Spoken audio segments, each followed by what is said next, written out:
Hello നമസ്കാരം. എല്ലാവർക്കും ജാഷി വയനാട് സ്റ്റോറീസിലേക്ക് സ്വാഗതം. ഹൃദയപൂർവം എന്ന നോവലാണ് നമ്മൾ കേട്ടുകൊണ്ടിരിക്കുന്നത്. ഹൃദയപൂർവം എന്ന നോവലിൻ്റെ 3-ാമത്തെ അധ്യായത്തിലേക്ക് എല്ലാവർക്കും ഒരിക്കൽ കൂടി സ്വാഗതം.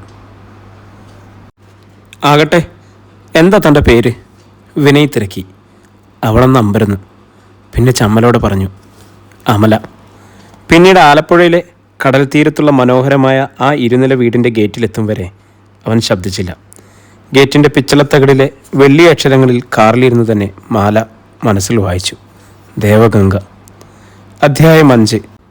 കാറിൻ്റെ ഡോർ തുറന്നിറങ്ങി വിനയ് ചിത്രപ്പണികളുള്ള ആ വലിയ ഇരുമ്പ് ഗേറ്റിൻ്റെ ഒരു പാളി തൻ്റെ വണ്ടിക്ക് കടക്കാൻ പാകത്തിൽ ഉരുട്ടി നീക്കി.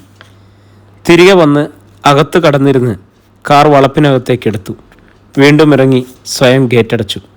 മാല അപ്പോഴൊക്കെ കറുത്ത ഗ്ലാസ്സിലൂടെ ആ വീടും പരിസരവും വീക്ഷിക്കുകയായിരുന്നു. കോൺക്രീറ്റ് ചെയ്ത വഴിക്ക് ഇരുവശവും പല നിറത്തിലുള്ള പൂക്കൾ വിരിഞ്ഞു നിൽക്കുന്ന പൂന്തോട്ടമാണ്. പച്ചപ്പട്ട് വിരിച്ചതുപോലുള്ള ലോണും വെള്ളയും ചുവപ്പും താമരകൾ വിടർന്ന കരിങ്കൽ തടാകവും എല്ലാം ആ വീടിൻ്റെ സമ്പന്നതയും അവിടെ താമസിക്കുന്നവരുടെ സൗന്ദര്യബോധവും വ്യക്തമാക്കി. കാറ് പോർച്ചിൽ ചെന്ന് നിന്നതും അവനവളെ നോക്കി. വീടായി, ഇനി ഇറങ്ങാം. ഇവിടെ സ്വീകരിക്കാൻ ആരും ഉണ്ടാവില്ല. അച്ഛൻ കോടതിയിൽ പോയി കാണും. അമ്മ കിടപ്പിലാണെന്ന് ഞാൻ പറഞ്ഞിട്ടുണ്ടല്ലോ. ആരാണ് ദേവഗംഗ? മാല തിരക്കി. വിനയ് ചിരിച്ചു. ഈ വീട്ടിൽ സുന്ദരിയായ പെൺകുട്ടിയാവും ദേവഗംഗ എന്നാവും വിചാരം അല്ലേ? എൻ്റെ അമ്മയാണ് ദേവകിയമ്മ. ഇതിലെ ദേവ. ഇവിടുത്തെ അച്ഛൻ അഡ്വക്കേറ്റ് ഗംഗാധരൻ നായർ. ഇത്രയും കാശ് മുടക്കി ഒരു ബംഗ്ലാവ് പണിയുമ്പോൾ സ്വന്തം പേര് കൂടി ചേർക്കാതെ പറ്റുമോ? അതാണ് ദേവഗംഗ. അമലയുടെ സംശയം മാറിക്കാണുമല്ലോ. അമല ആരാണെന്ന് ഒരു നിമിഷാർത്ഥത്തേക്ക് മാല അമ്പരന്നു. പെട്ടെന്ന് തൻ്റെ പുതിയ പേരിനെക്കുറിച്ച് അവൾ ബോധവതിയായി. വരൂ. കാറിൻ്റെ സ്വിച്ച് കീ ചൂണ്ടുവിരലിൽ കോർത്തിട്ട് വിനയ് ഡോർ തുറന്നിറങ്ങി. തൻ്റെ ബാഗുമെടുത്ത് മാലയും. ആദ്യം നമ്മൾ എൻ്റെ അമ്മയുടെ അടുത്തേക്കാണ് പോകുന്നത്. അമ്മയുടെ ആവശ്യത്തിനായാണല്ലോ അമലെ ഞാൻ കൊണ്ടുവന്നത്. വരൂ. സിറ്റൗട്ടിലേക്ക് കയറും മുമ്പ് അവൾ ചെരുപ്പ് അഴിച്ചു വയ്ക്കാൻ ശ്രമിച്ചപ്പോൾ അവൻ തടഞ്ഞു. മുഴുവൻ ഹൈ ക്വാളിറ്റി ഗ്രാനൈറ്റ് ഫ്ലോർ ആണെങ്കിലും ഞങ്ങളകത്ത് ചെരുപ്പ് ഉപയോഗിക്കുന്നവരാണ്. പകരം ഡിറ്റർജൻറ്റ് കലർത്തിയ വെള്ളം കൊണ്ട് 2 നേരവും ഫ്ലോർ നന്നായി തുടച്ചിരിക്കും. ഹാളിൽ നിന്നും വിനയിൻ്റെ പിന്നാലെ സ്റ്റെയർകേസ് കയറി മാല മുകൾ നിലയിലേക്ക് നടന്നു. മുകൾ നിലയിലുള്ള കവാടത്തിൽ പഞ്ഞി പോലെ നരച്ച മുടിയുള്ള ഐശ്വര്യവാനായ ഒരു വൃദ്ധൻ്റെ ചിത്രം ഫ്രെയിം ചെയ്തു വെച്ചിരുന്നു. ഇതെൻ്റെ അപ്പൂപ്പനാണ്. ലേറ്റം നാരായണപിള്ള NSSൻ്റെ പ്രമുഖ നേതാവായിരുന്നു.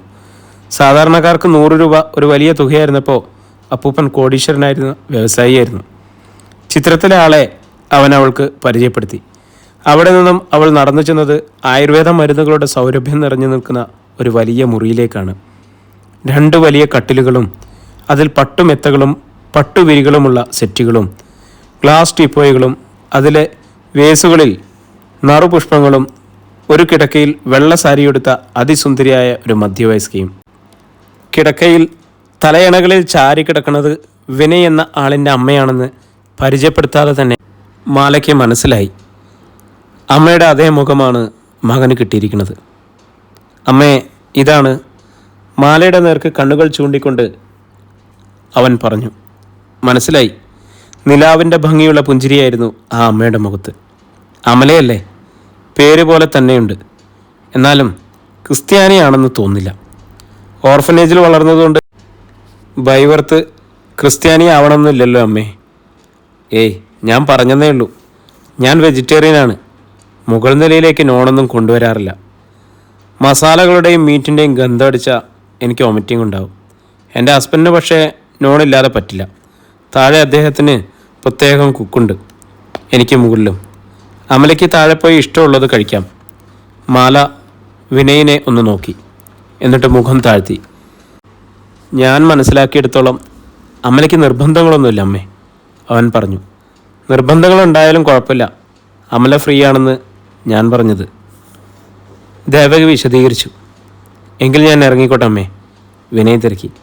അമ്മയ്ക്ക് എന്താവശ്യമുണ്ടെങ്കിലും അമലയോട് പറയാം. ആ കുട്ടിയെ വിഷമിപ്പിക്കുന്ന ചോദ്യങ്ങളൊന്നും ചോദിക്കാതിരുന്നാൽ മതി. എൻ്റെ അടുത്തൊന്നും അങ്ങനെയൊന്നും ഉണ്ടാവില്ലെന്ന് നിനക്കറിയില്ല വിനു. നീ പൊയ്ക്കോളൂ. ഇനിയെല്ലാം ഞാൻ മാനേജ് ചെയ്തോളാം. തിരിഞ്ഞു നടക്കും മുൻപ് യാത്ര പറയും പോലെ അവൻ അവളെ ഒന്ന് നോക്കി. ശരിയെന്ന ഭാവത്തിൽ മാല ഒന്ന് പുഞ്ചിരിച്ചതും വിനയ് തിടുക്കത്തിൽ സ്ഥലം വിട്ടു. അപ്പോൾ കിടക്കയോട് ചേർത്ത് പിടിച്ചിരുന്ന കോളിംഗ് ബെല്ലിൻ്റെ സ്വിച്ചിൽ ദേവകി വിരൽത്തുമ്പ് അമർത്തി. 5 മിനിറ്റ് തികയും മുമ്പേ ആ അമ്മയുടെ തന്നെ പ്രായമുള്ള സാരിയെടുത്ത ഒരു സ്ത്രീ വാതിക്കലെത്തി. അവർ പരിചാരികയാണെന്ന് അവൾക്ക് തോന്നി. അമല, ഇത് ശാരദ. ദേവകി അമ്മ ആ സ്ത്രീയെ മാലയ്ക്ക് പരിചയപ്പെടുത്തി കൊടുത്തു. എനിക്ക് ഭക്ഷണം ഉണ്ടാക്കുന്നതും മുകളിലെ മുറി ക്ലീൻ ചെയ്യുന്നതും ഈ ശാരദേച്ചിയാണ്. താഴത്തെ അടുക്കളയിൽ ഭാർഗവിയാണുള്ളത്. നോൺ വെജാണ് മോൾക്ക് താല്പര്യമെങ്കിൽ ശാരദ ചേച്ചി നിന്നെ കൊണ്ടുപോയി ഭാർഗവമ്മയെ പരിചയപ്പെടുത്തും. കുടംപുളിയിട്ട് അവർ നന്നായി മീൻ വെക്കുമെന്ന എല്ലാവരും പറയണത്. ശരിയാ, ശാരദ തലയാട്ടി. ഭാർഗവി ചേച്ചിക്ക് നല്ല കൈപ്പുണ്യമാണ്. മുൻപത്തെ ഹോം നഴ്സ് സ്റ്റെല്ല എപ്പോഴും ആ ചേച്ചിയുടെ അടുത്തായിരുന്നു. എനിക്ക് പക്ഷേ ശാരദയുടെ കൈപ്പുണ്യം അറിയൂ. പനി പിടിച്ച് കിടക്കുമ്പോഴും ഈ ഉള്ളിത്തീയിലും കൂട്ടിയാ പിറ്റേന്ന് പനി വിടും, ദേവകി പറഞ്ഞു. അത് പിന്നെ ചുവന്നുള്ളിയും പനിയുടെയും ജലദോഷത്തിൻ്റെയും മരുന്നല്ലേ. ഹോമിയോ മരുന്ന് പിന്നെ എന്നാത്തിനെ ഉണ്ടാക്കുന്നേ. ശാരദ ചിരിച്ചു. പിന്നെ മാലയുടെ നേർക്ക് തിരിഞ്ഞു. മോൾക്ക് എന്നാ വേണ്ടെന്ന് വെച്ചാൽ പറഞ്ഞാൽ മതി. എന്നേക്കാൾ മര്യാദക്കാരിയാണ് ഭാർഗവി ചേച്ചി. ഇന്നത് വേണമെന്ന് പറഞ്ഞാൽ ഉണ്ടാക്കി തന്നോളൂ. എനിക്ക് ശാരദാൻ്റി ഉണ്ടാക്കുന്നത് എന്തായാലും മതി. ഓ, എങ്കിൽ പൊന്നു സന്തോഷം.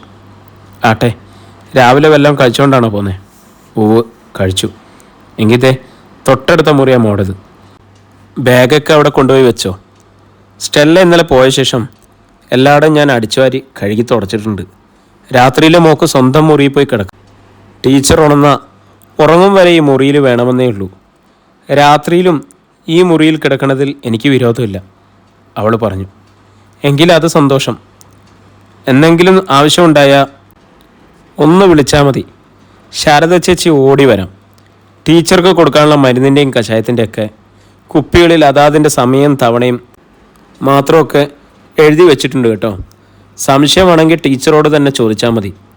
മോളതൊക്കെ ഒന്ന് എടുത്തു നോക്കിയേക്ക്. ശാരദ തിരിച്ചുപോയി. ദേവകി അമ്മയെ ആ സ്ത്രീ ടീച്ചറെന്ന് വിളിച്ചത് ആ അമ്മ ടീച്ചറായതുകൊണ്ടാണോ അതോ ബഹുമാനത്തിൻ്റെ പേരിൽ മാത്രമാണോ എന്ന് മാലയ്ക്ക് സംശയമുണ്ടായിരുന്നു. അതവൾ തുറന്നു ചോദിച്ചു. പുഞ്ചിരിയോടെ അവർ മറുപടി നൽകുകയും ചെയ്തു. കുറച്ചുനാൾ ഒരു സ്കൂളിൽ അധ്യാപികയായിരുന്നു ഞാൻ. പിന്നീട് അത് രാജിവെപ്പിച്ചു എൻ്റെ ഭർത്താവ്. എൻ്റെ ശമ്പളം ഈ കുടുംബത്തിന് ആവശ്യമില്ലത്രേ. ശമ്പളത്തിന് മാത്രമല്ലല്ലോ സ്ത്രീകൾ ജോലി ചെയ്യുന്നത്. എന്നാലും ഞാൻ തടസ്സമൊന്നും പറഞ്ഞില്ല. ഞങ്ങളുടെ മോൾക്ക് ഇത്തിരി പ്രശ്നങ്ങളൊക്കെ ഉണ്ടായിരുന്നു. അതുകൊണ്ട് മുഴുവൻ സമയം ഞാൻ വീട്ടിൽ നിൽക്കേണ്ട ആവശ്യമുണ്ടായിരുന്നു. 4 വശത്തു നിന്നുള്ള സങ്കടങ്ങൾ മനുഷ്യനെ തളർത്തിക്കളയല്ലോ. അങ്ങനെ ഞാൻ ഈ കിടപ്പിലായത്. മാലയ്ക്ക് വീണ്ടും ആകാംക്ഷയായി. ടീച്ചറുടെ മോളുടെ പ്രശ്നങ്ങൾ എന്താണെന്ന് അറിയാഞ്ഞായിരുന്നു അത്. എങ്കിലും അവൾ അതേപ്പറ്റി ചോദിച്ചില്ല. സംശയങ്ങൾ മനസ്സിൽ ഇരിക്കുകയാകാവൂ. ആരെയും ചോദ്യം ചെയ്യാൻ പാടില്ല എന്ന വിനയൻ്റെ കാറിൽ വെച്ചുള്ള നിബന്ധന മാല ഓർത്തു. അമലയ്ക്ക് വേണമെങ്കിൽ മുറിയിൽ പോയി കുറച്ച് സമയം വിശ്രമിക്കാം, ദേവകി അമ്മ അറിയിച്ചു. അവിടെ TV ഉണ്ട്, AC വേണമെങ്കിൽ ഓണാക്കാം. സ്റ്റെല്ലയ്ക്ക് അതൊക്കെ വേണമായിരുന്നു. AC വേണമെങ്കിൽ ജനൽ തുറന്നിട്ടാൽ നല്ല കടൽക്കാറ്റ് കിട്ടും. ഒക്കെ മോളുടെ ഇഷ്ടം. ജോലിക്ക് വരുന്നവരെ ഒരു തരത്തിലും ബുദ്ധിമുട്ടിക്കില്ല. ആത്മാർത്ഥമായി ജോലി ചെയ്യുകയും മര്യാദയായി നിൽക്കുകയും വേണമെന്നേ ഉള്ളൂ. സ്റ്റെല്ലയ്ക്ക് പക്ഷേ ഇടയ്ക്കിടയ്ക്ക് പുറത്തു വേണം.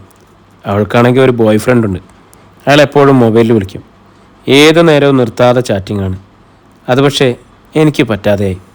തനിക്കുള്ള താക്കീത് കൂടിയാണ് അതെന്ന് അവൾക്ക് മനസ്സിലായി. ടീച്ചർ വിഷമിക്കണ്ട, എനിക്കിവിടുന്ന് പുറത്തു പോകണ്ട. ഒരു മൊബൈലുണ്ടെങ്കിലും വിളിക്കാൻ ഫ്രണ്ട്സൊന്നുമില്ല. എനിക്കായി ഒരു പ്രത്യേകം മുറി വേണമെന്ന് പോലും ഇല്ല. ഇവിടുത്തെ കുളിമുറി ഉപയോഗിക്കുന്നതിൽ ബുദ്ധിമുട്ടില്ലെങ്കിൽ കുളിക്കാനും വേഷം മാറാനും എനിക്കത് മതി. മോൾ എന്നെ ടീച്ചറെന്ന് വിളിക്കണ്ട. പെട്ടെന്നാണ് അവർ പറഞ്ഞത്. നീ എന്നെ അമ്മയെന്ന് വിളിച്ചോളൂ. എന്തോ ഒരു വാത്സല്യം തോന്നുന്നു എനിക്ക്. മാലയുടെ കണ്ണുകൾ നിറഞ്ഞു, ചുണ്ടുകൾ വിതുമ്പി. അവൾക്ക് സ്വന്തം അമ്മയെ ഓർമ്മ വന്നു. മകൾക്ക് വേണ്ടി മാത്രം ജീവിക്കുന്ന ഒരമ്മ. തന്നെ കാണാതെ പാവം കിടപ്പിലായിട്ടുണ്ടാവുമോ? അമ്മയെക്കുറിച്ചറിയാൻ മാലയ്ക്ക് വെമ്പലായി. അപ്പോഴാണ് ദേവകി ആവശ്യപ്പെട്ടത്. ഈ വേസുകളിലെ പൂക്കളൊക്കെ ഒന്ന് മാറ്റാമോ അമല? റെഡ് റോസും ഓർക്കിഡും ഒക്കെ 2 ദിവസം വാടാതെ നിൽക്കാറുണ്ട്. എങ്കിലും സ്റ്റെല്ല ദിവസേന പൂക്കൾ മാറ്റാറുണ്ട്. ഗാർഡനിൽ നിന്ന് ഇഷ്ടമുള്ളതൊക്കെ മോൾ എടുത്തെടുത്തോ. നിന്റെ കലാവാസനയും ഒന്ന് കാണാമല്ലോ. അവൾക്ക് സന്തോഷമായി. ഈ മുന്നിൽ നിന്നും ഒന്ന് പുറത്ത് കടന്നിട്ട് വേണം തൻ്റെ മൊബൈലൊന്ന് ഓൺ ചെയ്യാൻ. എന്നിട്ട് റോജയ്ക്കൊരു മെസ്സേജ് നൽകണം. അവൾ മറുപടി തരാതിരിക്കില്ല. മാല എഴുന്നേറ്റതും ദേവകി അലമാരയുടെ മുകളിലേക്ക് കൈ ചൂണ്ടി. ആ ബൗളെടുത്തോളൂ. പൂവിറക്കാൻ വേണ്ടി സ്റ്റെല്ല എടുത്തു വെച്ചിരുന്ന ബൗളാ. ബൗളും എടുത്ത് അവൾ പുറത്തേക്ക് നടന്നു. അകത്തേക്ക് കയറി വന്ന വഴിയെ തന്നെ സ്റ്റെയർകേസിന് മുകളിലെത്തിയപ്പോൾ അതാ താഴെ ഒരു പെൺകുട്ടി. പെറ്റിക്കോട്ടിൻ്റെ ആകൃതിയിലുള്ള ഒരു ഗൗണാണ് ധരിച്ചിരിക്കുന്നത്. 15-16 വയസ്സ് തോന്നിക്കും. പക്ഷെ പ്രായത്തിലും കടന്ന ശരീരപുഷ്ടിയുണ്ട്. നിറം നന്നേ ഇരുണ്ടിട്ടാണ്. അതുകൊണ്ട് കുട്ടി ഈ വീട്ടിലേത് തന്നെയാണോ എന്ന് മാലയ്ക്ക് സംശയമായി. അവളുടെ പ്രവൃത്തി ശ്രദ്ധിച്ചപ്പോഴായിരുന്നു ഞെട്ടൽ. സ്റ്റെയർകേസിൻ്റെ തിളങ്ങുന്ന ഗ്രാനൈറ്റ് പടികളിൽ കയ്യിലിരിക്കുന്ന കുപ്പിയിൽ നിന്നും എണ്ണ വീഴ്ത്തുകയാണ് പെൺകുട്ടി. കുട്ടി, മാല വിളിച്ചു. എന്താ ഈ കാട്ടണത്? എണ്ണയല്ലേ അത്? സ്റ്റെയർകേസിൽ അതൊഴിച്ച ആളുകൾ തെന്നി വീഴില്ലേ? പെട്ടെന്ന് അവൾ മുഖമുയർത്തി മാലയെന്ന് നോക്കി. അപ്പോഴാണ് ആ മുഖം മാല കണ്ടത്. കഴുത്തറ്റം മുറിച്ചിട്ട മുടി പിന്നോട്ട് ചിതറി മുഖം പാതിയും മറഞ്ഞിരിക്കുകയാണെങ്കിൽ വല്ലാതെ ഉയർന്ന അവളുടെ മുൻവരി പല്ലുകൾ ആ മുഖശ്രീ കെടുത്തിയിരുന്നു. ഇതാണോ പുതിയ ചേച്ചി? ചെറിയ കുട്ടികളുടേതുപോലെയുള്ള പതറിയ സ്വരത്തിൽ പെൺകുട്ടി തിരക്കി. ഇതിനെ വീഴിക്കാനാ എണ്ണ ഒഴിക്കണത്. രാചേച്ചി പറഞ്ഞിട്ടാ. ഇല്ലെങ്കിൽ ഇതിവിടുന്ന് പൊയ്ക്കോ. നിർത്തി നിർത്തി ഓരോ വാക്കിനുമിടയിൽ ഇടവേള നൽകി അല്പം കൊഞ്ചലോടെയുള്ള വർത്തമാനം. അവൾക്ക് ആ പെൺകുട്ടി ആരാണെന്ന് മനസ്സിലായില്ല. അവളെ നിയോഗിച്ച രാചേച്ചി ആരാണെന്നും തങ്കം ചെറിയമ്മയും വിനയസാറും നൽകിയ ചില മുന്നറിയിപ്പുകൾ മാലയുടെ ഓർമ്മയിലെത്തി. അതോടെ എണ്ണ വീഴാത്ത ഭാഗത്തുകൂടെ ശ്രദ്ധിച്ച് നടന്നിറങ്ങി. അവൾ താഴെ എത്തി. പെട്ടെന്നാണ് പെൺകുട്ടിയിൽ നിന്നും ഒരലർച്ച വീണത്. എടീ! മാല വിറച്ചുപോയി. ഭയത്തോടെ അവൾ ആ കുട്ടിയെ നോക്കി. കണ്ണുമിഴിച്ച് പല്ലുകൾ ഞെരിച്ച് നിൽക്കുകയാണ് പെൺകുട്ടി. അപ്പോഴേക്കും ഒരു വശത്തു നിന്നും നൈറ്റി ധരിച്ച ഒരു മധ്യവയസ്ക ഓടി വന്നു. ശ്രദ്ധ മോളെ, അതിനെയൊന്നും പറയലേ. അമ്മയെ ശുശ്രൂഷിക്കാൻ വന്ന ഹോംനേഴ്സാ. മോള് വല്ലതൊക്കെ പറഞ്ഞാലേ ആ ആഴ്ചയിൽ ആള് മാറേണ്ടി വരും കേട്ടോ. വന്നത് ഭാർഗവി എന്ന പരിചാരികയാവാം എന്ന് മാല ഊഹിച്ചു. പെൺകുട്ടി വിനയസാറിൻ്റെ അനുജത്തിയാണെന്നും. ഇങ്ങ് പോരെ. മധ്യവയസ്ക മാലയുടെ കൈപിടിച്ച് അടുക്കള ഭാഗത്തേക്ക് നടത്തി. എന്നിട്ട് ശബ്ദം താഴ്ത്തി കാതിൽ പറഞ്ഞു. ടീച്ചറുടെ മോളൂട്ടിയാ. കണ്ടാൽ തോന്നുകയില്ലെങ്കിലും 10-25 വയസ്സായി. അതിന് ഓട്ടിസമാ. ഈയിടെ ഒരു മനുഷ്യപ്രകൃതം വന്നത്. ഇഷ്ടം പോലെ സ്വത്തുണ്ട്. ടൗണിൽ വാടക കെട്ടിടങ്ങൾ, 5-6 ബസ്സുകൾ, മാറി മാറി ഓടിക്കാൻ കാറുകൾ, ബാങ്കിൽ കോടികൾ എന്നിവയൊക്കെ ഉണ്ടെങ്കിൽ എന്താ? നരകമാ കൊച്ചേ ഇവിടുത്തെ ജീവിതം. എന്ന് വെച്ച് മോള് പേടിക്കണ്ട കേട്ടോ. പണിക്കാർക്ക് ചോദിക്കണ ശമ്പളം തരും. ആരാ ആ കുട്ടി പറഞ്ഞ രാചേച്ചി? മധ്യവയസ്ക ചുറ്റുമൊന്ന് കണ്ണോടിച്ചു. മിനിക്കുട്ടൻ്റെ ഭാര്യ, വക്കീൽ സാറിൻ്റെ സ്വന്തം മരുമോള്. അതെങ്കിലും ഒരു നല്ല കൂട്ടത്തിലായിരുന്ന അത്ര സമാധാനം ഉണ്ടായിരുന്നു. ഇതിപ്പോൾ ഉറഞ്ഞു തുള്ളുന്ന ഭഗവതിയും മുടിയഴിച്ചിട്ട് തുള്ളുന്ന വെളിച്ചപ്പാടോ എന്ന് പറഞ്ഞ പോലെയാണ്. അപ്പോഴാണ് പിന്നിൽ നിന്ന് ഒരു വിളി ഉയർന്നത്. ഭാർഗവി! ഭാർഗവിയും മാലയും ഒരുമിച്ചാണ് ഞെട്ടിത്തിരിഞ്ഞത്. മുന്നിൽ ഹാഫ് ട്രൗസറും നെക്ലസ് ടീഷർട്ടും അണിഞ്ഞ ഒരു മെലിഞ്ഞ യുവതി. നീളം കുറഞ്ഞ ചുരുൾമുടി സ്പ്രിങ്ങുകൾ പോലെ മുഖത്തിന് ചുറ്റും ഇളകുന്നു. സുന്ദരിയല്ല, വിരൂപയുമല്ല. ആരാ ഇത്? മാലയെ ചൂണ്ടി യുവതി ഭാർഗവിയോട് ചോദിച്ചു. ടീച്ചർക്ക് വേണ്ടി വന്ന പുതിയ ഹോംനേഴ്സാ. ഇത്രയും ഗ്ലാമർ ഉള്ളവരെയൊന്നും കൊണ്ടുവരേണ്ടെന്ന് ഞാൻ പറഞ്ഞിരുന്നല്ലോ. അതിന് ഞാനല്ലല്ലോ കുഞ്ഞെ കൊണ്ടുവന്നേ. പിന്നാരാ? ഭാർഗവി മാലയൊന്ന് നോക്കി. അവളെന്തോ പറയാനൊരുങ്ങിയതും അവർ ഇടയിൽ കയറി. കേശവൻ നായർ അല്ലേ കുഞ്ഞെ? ഭാർഗവി മാലയോട് തിരക്കി. അവൾക്കുത്തരം മുട്ടി. എന്താ നിന്റെ പേര്? യുവതിയുടെ കണ്ണുകൾ മാലയിലായി. മാല അറിയാതെ നാവിൽ നിന്നും വീണുപോയതാണ്. അധ്യായം 6. യുവതിയുടെ മിഴികൾ ഒന്ന് ചെറുതായി. എന്താ ഇയാളെ പറഞ്ഞത്? ആ ശബ്ദമായിരുന്നു. ആ സമയം കൊണ്ട് മാലയ്ക്ക് തൻ്റെ അബദ്ധം ബോധ്യമായി. ഉടൻ തന്നെ അവൾ തിരുത്തി. അമല. അതോടെ യുവതി ഒന്ന് നിശ്വസിച്ചു. ഓ, അമലയെന്നാണോ പറഞ്ഞത്? ഞാൻ കേട്ടത് മറ്റൊരു പേരാ. A dreadful name. ഞാൻ ഏറ്റവും കൂടുതൽ വെറുക്കുന്ന പേര്. ഏതായാലും കേശവൻ നായർ കൊണ്ടുവന്നതല്ലേ. അയാൾ കൊണ്ടുവരുന്നവരാരും 1 മാസം ഇവിടെ തികച്ചു നിൽക്കാറില്ല.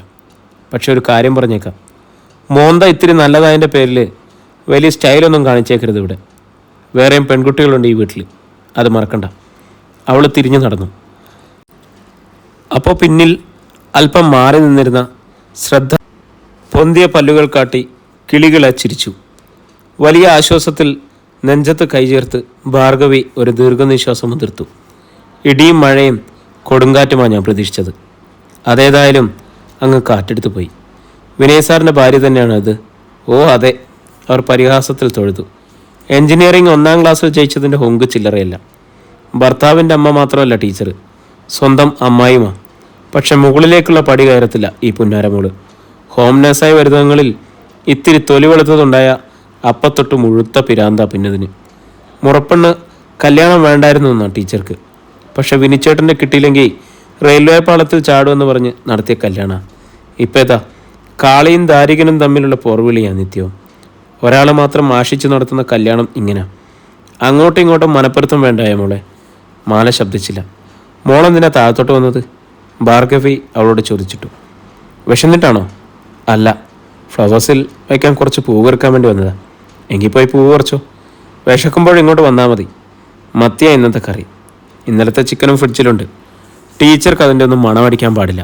എന്ന് വെച്ച് മറ്റുള്ളവർ കഴിക്കുന്നതിൽ വിരോധമൊന്നുമില്ല കേട്ടോ. അത്ര നല്ല തങ്കപ്പെട്ട സ്വഭാവമാണ്. പുഞ്ചിരിയിലൊന്ന് തലയാട്ടിയിട്ട് മാല പുറത്തേക്ക് നടന്നു. ആ വീട്ടിൽ നടന്നതൊന്നും അവളെ ബാധിച്ചിരുന്നില്ല. സ്വന്തം വീട്ടിലെ അവസ്ഥ അറിയാവാനാവായിരുന്നു അവളുടെ ഉള്ളിലെ ബമ്പൽ. പ്രത്യേകിച്ച് തൻ്റെ പെറ്റമ്മയുടെ അവസ്ഥ. ഗാർഡനിലെത്തിയതും മാല വേഗം മൊബൈൽ ഓണാക്കി. എന്നിട്ട് തിടുക്കത്തിൽ റോജയുടെ നമ്പറിലേക്ക് ഒരു സന്ദേശം അയച്ചു. അമ്മയ്ക്ക് സുഖമാണോ മോളെ? എന്നെ കാണാഞ്ഞ് അമ്മ വിഷമിക്കുന്നുണ്ടെങ്കിൽ എനിക്കുള്ള മറുപടിയിൽ അതറിയിക്കണേ. ഞാനിവിടെ സുരക്ഷിതമായ സ്ഥാനത്താണ്. SMS മാത്രമേ വിടാവൂ, അതും അത്യാവശ്യ ഘട്ടത്തിൽ. നിനക്കൊരു നല്ല വിവാഹം നടന്നാൽ ഞാൻ തിരിച്ചു വന്നോളും. പക്ഷെ വരൻ 2-ാം വിവാഹക്കാരനോ എന്തെങ്കിലും വൈകല്യമുള്ളവനോ ആവരുത്. നമുക്കുള്ളത് മുഴുവൻ നിനക്കാ. നീ സുഖമായിരിക്കുന്നത് മാത്രം കണ്ടാൽ മതി എനിക്ക്. ഫോൺ തിരികെ ചുരിദാറിൻ്റെ പോക്കറ്റിലിട്ട് അവൾ ആന്തൂര്യത്തിൻ്റെ ഭംഗിയുള്ള തണ്ട് മുറിച്ചെടുത്തപ്പോഴേക്കും മറുപടി സന്തോഷത്തിൻ്റെ ടോൺ കേൾക്കായി. തിടുക്കത്തിൽ മാല ഫോണെടുത്ത് നോക്കി. റോജയുടെ മറുപടിയാണ് വന്നിരിക്കുന്നത്. നിനക്ക് സുഖമാണെന്ന് പറഞ്ഞത് സത്യമാണെങ്കിൽ ഞങ്ങൾക്കും ഇവിടെ സുഖമാണ്. സ്വയം ദുരിതത്തിൽ മുങ്ങിക്കൊണ്ടാണ് നീ എനിക്ക് ജീവിതമുണ്ടാക്കാൻ ശ്രമിക്കുന്നതെങ്കിൽ അതറിയണം നിമിഷം റോജ പിന്നെ ഇല്ല കേട്ടോ. ഈ സമയത്ത് റോജ ബാങ്കിലായിരിക്കുമെന്ന് അറിയാമായിരുന്നു. എന്നിട്ടും ഒരു നിമിഷം വൈകാതെ അവൾ മറുപടി അയച്ചിരിക്കുന്നു. ഇല്ല റോജു, എനിക്ക് സുഖമാണ്. ഒരു സന്ദേശം കൂടി മാല അയച്ചു. അപ്പോഴാണ് കാക്കി നിക്കറും ബനിയനും തൊപ്പിയും മണിഞ്ഞ തോട്ടക്കാരൻ അടുത്തേക്ക് വന്നത്. പുതിയ സിസ്റ്ററാ? അയാൾ ചോദിച്ചു. ധൃതിയിൽ മെസ്സേജുകൾ ഡിലീറ്റ് ചെയ്ത് ഫോൺ ഓഫാക്കി മാല പോക്കറ്റിൽ നിക്ഷേപിച്ചു. എന്നിട്ട് പുഞ്ചിരിയിൽ തലയാട്ടി. എന്നാ പേര്? തോട്ടക്കാരൻ വീണ്ടും. അമല. അവൾക്ക് പതർച്ചയുണ്ടായില്ല. എവിടെ നാട്? ഞാനൊരു ഓർഫനാ. പറയാൻ വിഷമം തോന്നി. അതൊന്നും ഭാർഗവ ചേച്ചി പറഞ്ഞില്ല കേട്ടോ. എൻ്റെ പേര് മണിയൻ. ഇവിടുത്തെ തോട്ടക്കാരനാ. മുല്ലയ്ക്കലാ വീട്. ഭാര്യയും 2 കൊച്ചുങ്ങളും ഉണ്ട്. ഭാർഗവ ചേച്ചിയുടെ തൊട്ട അയൽവക്കോ. വേസിൽ വയ്ക്കാൻ പൂവിന് വന്നതാണെങ്കിൽ ഞാൻ പറിച്ചുതരാം. ബാക്കിയുള്ള 4-5 ഇനങ്ങൾ ഇരുത്ത അയാൾ മാലയെ ഏൽപ്പിച്ചു. ഇനി ഞാൻ പോവാ. അവൾ തിരിഞ്ഞു നടന്നു. പിന്നീട് ആ ദിവസം മാല സ്റ്റെയർ കേസ് ഇറങ്ങി താഴേക്ക് വന്നതേയില്ല. ഉച്ചഭക്ഷണവും രാത്രി ഭക്ഷണവും മുകൾ നിലയിലെ ഡൈനിങ് റൂമിൽ നിന്നായിരുന്നു. ശാരദ ആൻറ്റിയുടെ അവിയലും കാളനുമൊക്കെ അവൾക്ക് ഒത്തിരി ഇഷ്ടമായി. ഉറങ്ങാൻ സമയമായപ്പോൾ ദേവകി ടീച്ചർ മാലയോട് പറഞ്ഞു, ഇനി മോള് സ്വന്തം മുറിയിലേക്ക് പോയിക്കോ. ഉറങ്ങാൻ നേരമെങ്കിലും അല്പം സ്വകാര്യത വേണമെന്ന് തോന്നിയില്ല ആളുകൾക്ക്. എന്തെങ്കിലും ആവശ്യമുണ്ടെങ്കിൽ ഞാൻ ഫോണിൽ ബെല്ലടിപ്പിക്കാം, അത് ഓഫ് ചെയ്യാതിരുന്നാൽ മതി. എനിക്കങ്ങനെ സ്വകാര്യത വേണമെന്നില്ല അമ്മേ, അവൾ അറിയിച്ചു. ഞാനിവിടെ കിടന്നോളാം. കിടക്ക പോലും വേണമെന്നില്ല. താഴെ ഒരു ഷീറ്റ് വിരിച്ചോളാം. സ്വകാര്യത വേണ്ടത് എനിക്കാമല്ല, ടീച്ചർ പുഞ്ചിരിച്ചു. മാത്രമല്ല, രാത്രിയിൽ വിനു എന്നെ കാണാൻ വരും. ചില ദിവസങ്ങളിൽ അവൻ ഈ മുറിയിൽ ഉറങ്ങുക. രാഗിക്ക് നൈറ്റ് ഷിഫ്റ്റ് ആയിരിക്കുമ്പോൾ 2 പേരും ഇൻഫോ പാർക്കിലാണെങ്കിലും 2 കമ്പനികളിലാണ്. 2 ഷിഫ്റ്റും ആയിരിക്കും. രാഗിയെ കമ്പനി വണ്ടി കൊണ്ടുവന്ന് വിടും. വിനു സ്വയമാ പോക്കും വരവും. ആ ദാമ്പത്യത്തെക്കുറിച്ച് ഭാർഗവിയമ്മ പറഞ്ഞതാണ് മാലയ്ക്ക് ഓർമ്മ വന്നത്. തനിക്കായി ഒരുക്കിയിരുന്ന മുറിയിലെത്തിയപ്പോൾ അവൾക്ക് അത്ഭുതമായി. അത്രയും സൗകര്യമുള്ള ഒരു മുറി. AC ഓഫ് ചെയ്ത് അവൾ ജനാല തുറന്നിട്ടു. തണുത്ത കാറ്റ് കൊള്ളാം. കടലിൻ്റെ ഇരമ്പം കേൾക്കാം. ആകാശത്തിലെ നക്ഷത്രങ്ങളെ കാണാം. അപ്പോൾ വീടും അമ്മയും വീണ്ടും ഓർമ്മയിലെത്തി. ഉടൻ സെൽഫോൺ ഓണാക്കി. ദേവകി ടീച്ചർ വിളിച്ചാലോ എന്ന പ്രതീക്ഷ മാത്രമല്ല, താൻ വീട് വിട്ടു പോയതിലെ ന്യായം റോജയ്ക്ക് മനസ്സിലാക്കാൻ കഴിയുന്നുണ്ടെന്ന സമാധാനവും. 5-ന് വേക്കപ്പ് കോൾ സെറ്റ് ചെയ്തിരുന്നു. അതിന് 1 മിനിറ്റ് മുമ്പേ വന്ന മെസ്സേജ് ടോണാണ് മാലയെ ഉണർത്തിയത്. അവൾ ഫോൺ എടുത്ത് നോക്കി. റോജയുടേതാണ് സന്ദേശം. മാലു, നിനക്ക് സുഖമാണോ? നീ നന്നായി ഉറങ്ങിയോ? ഉവ്വ്. അപ്പോൾ തന്നെ മാല മറുപടി നൽകി. എനിക്ക് സുഖമാണ് മോളെ.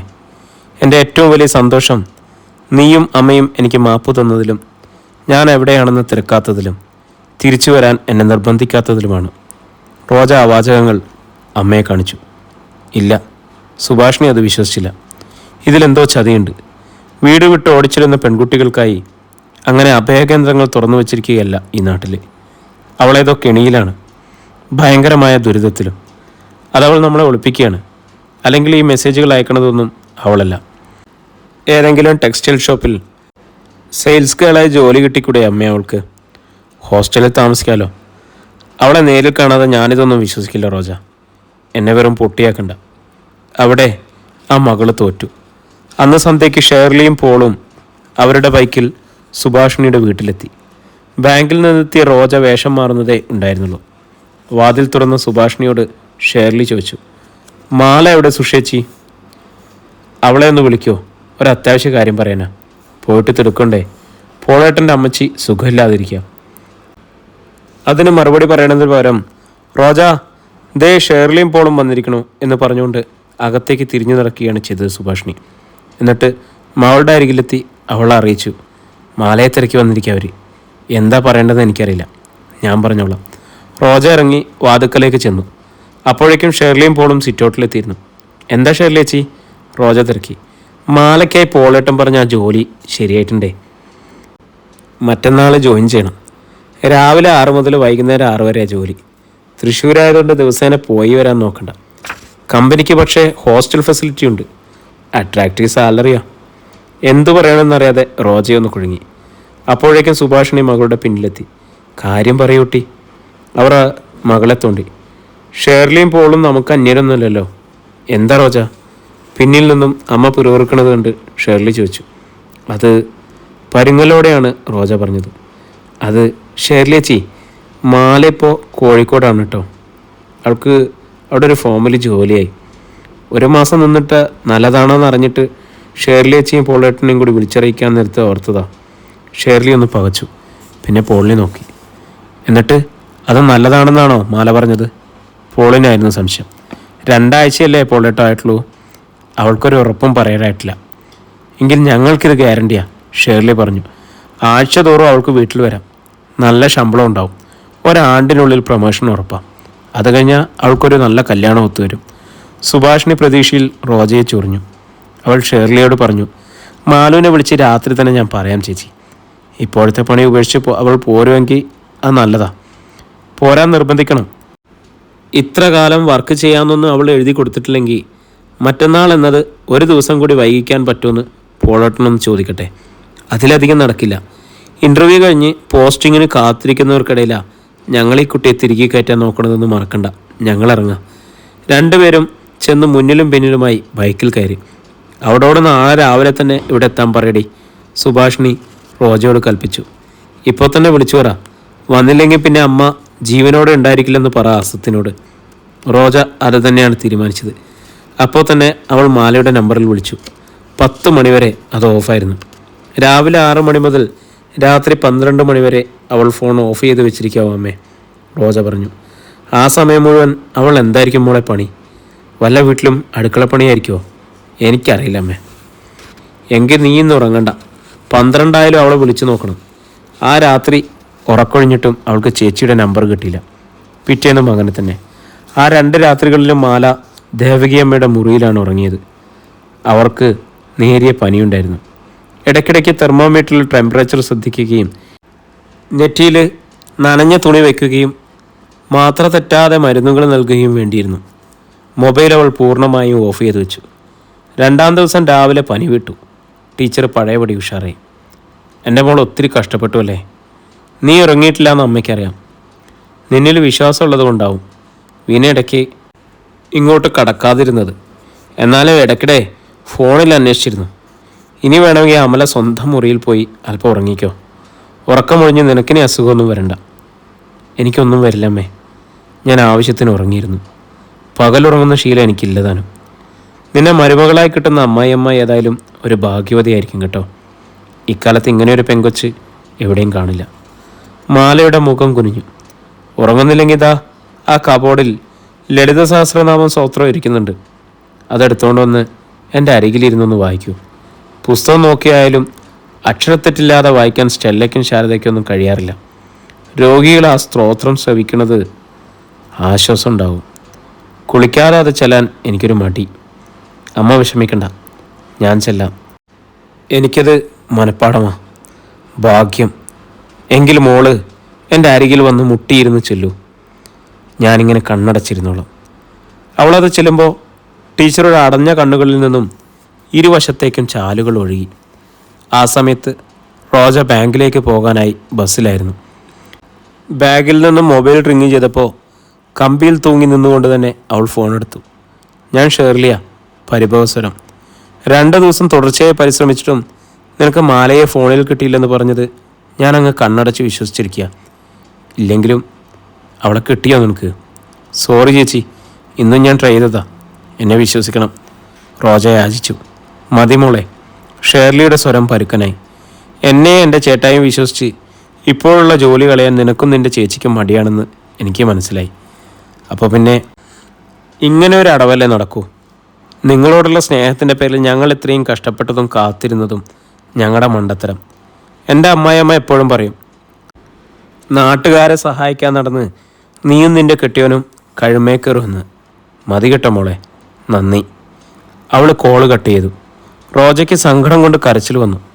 ദേഷ്യം തോന്നിയത് മാലയോട് മാത്രമാണ്. വൈകുന്നേരം വീട്ടിൽ മടങ്ങിയെത്തിയതും അവൾ അമ്മയോട് പറഞ്ഞു, ഇനി ഞാൻ അവളെ വിളിക്കില്ല ഈ ജന്മം. അവൾ ജനിച്ചെടുത്തേ ഇല്ല ഭാഗ്യം. അത് ശരിയാ, സുഭാഷിണിയും സമ്മതിച്ചു.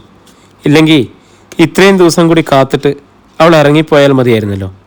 നമ്മളെ തീ തീറ്റിക്കാതെ അവൾക്ക് ഇവിടുന്ന് മാറി താമസിക്കാമായിരുന്നല്ലോ. വിഷമം മറക്കാൻ വേണ്ടിയാണ് റോജ കമ്പ്യൂട്ടറിന് മുന്നിൽ ചെന്നിരുന്നത്.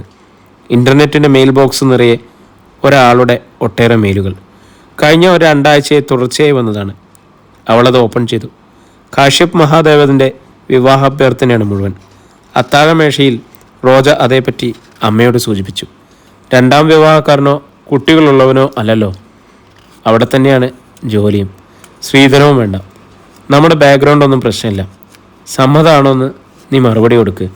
നിൻ്റെ വിവാഹം നടന്നാലെങ്കിലും നിൻ്റെ ചേച്ചി തിരിച്ചു വന്നാലോ? സുഭാഷിണിക്ക് പ്രതീക്ഷയായി. റോജ മറുപടി നൽകിയ ഉടനെ കാശ്യപിൻ്റെ അഭ്യർത്ഥന, നമുക്ക് നേരിൽ കാണണം.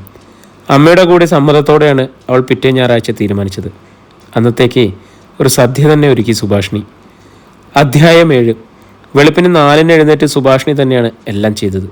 കാശ്യപും അമ്മയും 11 മണിക്ക് എത്തുമെന്നാണ് അറിയിച്ചിരുന്നത്. അതുകൊണ്ട് വിശുദ്ധമായ ചായ സൽക്കാരം വേണ്ട. ഊണ് കരുതാതെയും വയ്യ. ചോറും 3 തരം കറികളും ഒരു തോരനും നേരം വെളുത്തപ്പോഴേക്കും തയ്യാറായി. അത് കഴിഞ്ഞാണ് അവൾ ഓടിപ്പോയി കുളിച്ചത്. പുതിയ നേരിതും ചുറ്റി രാജരാജേശ്വരി ക്ഷേത്രത്തിൽ പോവാനായി ഇറങ്ങിയപ്പോഴാണ് റോജ കണ്ണും തിരുമ്മി എഴുന്നേറ്റത്. ഇത് കഷ്ടമാണ് കേട്ടോ, സുഭാഷിണി പരിഭവിച്ചു. എന്നെ സഹായിച്ചില്ലെങ്കിലും വേണ്ട, ഇത്തിരി നേരത്തെ എഴുന്നേറ്റ് കുളിച്ച് അമ്പലത്തിലെങ്കിലും പോവായിരുന്നല്ലോ. അമ്പലത്തിൽ പോയാലും ഇല്ലെങ്കിലും ദൈവം തീരുമാനിച്ചതേ നടക്കൂ എന്ന് ചെന്ന് കാണുകയും സ്തുതി പാടുകയും കാണിക്ക സമർപ്പിക്കുകയും ചെയ്യുന്നവരോട് പ്രത്യേകം പരിഗണന നൽകാൻ ഒരു ഫ്യൂഡൽ പ്രഭുവൊന്നുമല്ലല്ലോ അമ്മേ ദൈവം. ഒന്നും ഞാൻ പറയണില്ല. എൻ്റെ മാലില്ലാത്തതിൻ്റെ പ്രയാസം ഞാൻ ഇപ്പോഴാണ് അറിയണത്. വഴിപാടിനുള്ള പണവും എടുത്ത് അവൾ പുറത്തേക്ക് ഓടി. തിരികെ വന്ന് പായസം ഉണ്ടാക്കുമ്പോഴാണ് ശശി അടുക്കളയിലെത്തിയത്. ആദ്യമായി കാണാൻ വരുമ്പോൾ ഊണ് കൊടുക്കേണ്ട കാര്യമുണ്ടോ അസു? അയാളെ തിരക്കി. ഓരോ ചായയും പെട്ടിക്കടയിൽ നിന്ന് കിട്ടുന്ന പാക്കറ്റ് മിച്ചറും പോരെ. ഇത് വല്ലതും നടക്കാൻ വേണ്ടിയാണോ? 11 മണി കഴിഞ്ഞ് വന്നവർ മടങ്ങാൻ നേരം ഊണ് കഴിക്കാമെന്നും ഒരു ഭംഗിക്ക് പറയണ്ടേ? ഊണ് ഒരുക്കിയിട്ടില്ലെങ്കിലും നമുക്ക് പറയാലോ. എനിക്കാവില്ല. എങ്കിലും നീ എനിക്കൊരു ചായ ഇട്, നല്ല ദിവസമായിട്ട്. ചായ തരാം, പക്ഷെ വരുന്നവരുടെ മുന്നിൽ വെട്ടിത്തൊന്നും വിളമ്പരുത്, നടന്നാലും നടന്നില്ലെങ്കിലും. അവസാന ഒരുക്കമായി സുഭാഷിണി പപ്പടം കാച്ചിക്കൊണ്ടിരുന്നപ്പോൾ മുറ്റത്ത് കാറിൻ്റെ ശബ്ദം കേട്ടത്. റോജ, ഇതൊന്ന് കാച്ചി തീർത്തിട്ട് വേഗം റെഡിയാവും എന്ന് മകൾക്ക് നിർദ്ദേശം നൽകിയിട്ട് അവർ പുറത്തേക്ക് ഓടി. ശശി ഉണ്ടായിരുന്നു മുൻവാതിക്കൽ. എങ്കിലും കാറിൽ നിന്നും ഇറങ്ങുന്നവരെ സ്വീകരിക്കാനായി സുഭാഷിണി പടികളിറങ്ങി മുറ്റത്തേക്ക് ചെന്നു. പയ്യനെ ഒറ്റ കാഴ്ചയിലെ അവൾക്ക് ഇഷ്ടമായി. സുന്ദരൻ, 30 താഴെയേ വരും. പട്ടുസാരിയും ആഭരണങ്ങളും കണ്ണടയും അണിഞ്ഞ 50കളിലെത്തിയ അമ്മ അല്പം ഗൗരവപ്രകൃതമായി. രണ്ടുപേരെയും സുഭാഷിണി തൊഴുതു. എന്നിട്ട് അകത്തേക്ക് ക്ഷണിച്ചു. വരൂ, ഞാൻ റോജയുടെ അമ്മയാണ്. പേര് സുഭാഷിണി. പോസ്റ്റ് ഓഫീസിലെ ED ജീവനക്കാരിയല്ലേ? ഗൗരവം അയക്കാതെയാണ് കശ്യപിൻ്റെ അമ്മ അന്വേഷിച്ചത്. ഞാൻ Suhrithalatha Mahadevan, military nursing superintendent ആയിരുന്നു. Now retired. 2 വർഷമായിട്ടുള്ളൂ. മേജറായിരുന്നു ഹസ്ബൻഡ്. ഹാർട്ട് ഫെയിലിയർ ആയിരുന്നു. മോൻ അന്ന് 11 വയസ്സ്. അദ്ദേഹം തമിഴ് അയ്യരാണേ, മധുരക്കാരൻ. ഞാൻ മൂവാറ്റുപുഴക്കാരി നായർ. പൂനെയിലായിരുന്നു ഞങ്ങളുടെ താമസം. 1 വർഷം മുമ്പ് അവിടുത്തെ ഫ്ലാറ്റ് വിറ്റ് കൊച്ചിയിലൊന്ന് വാങ്ങി. അതുകൊണ്ട് മോന് ഇവിടുന്ന് കല്യാണം ആവാമെന്ന് വെച്ചു. ഹലോ, നമസ്കാരം. കഥ പറഞ്ഞ് നമ്മുടെ സമയം പോയത് ഞാനും അറിഞ്ഞില്ല. അപ്പം നമ്മുടെ നോവൽ ഇവിടെ തുടരുകയാണ് കേട്ടോ. നാളെ ഇതിൻ്റെ ബാക്കിയായിട്ട് നമ്മൾ വീണ്ടും കണ്ടുകിട്ടും. അപ്പോൾ എല്ലാവരും ചാനലൊക്കെ ഒന്ന് സബ്സ്ക്രൈബ് ചെയ്ത് കമൻ്റൊക്കെ ചെയ്ത് കൂടെ കൂടിക്കോളൂ.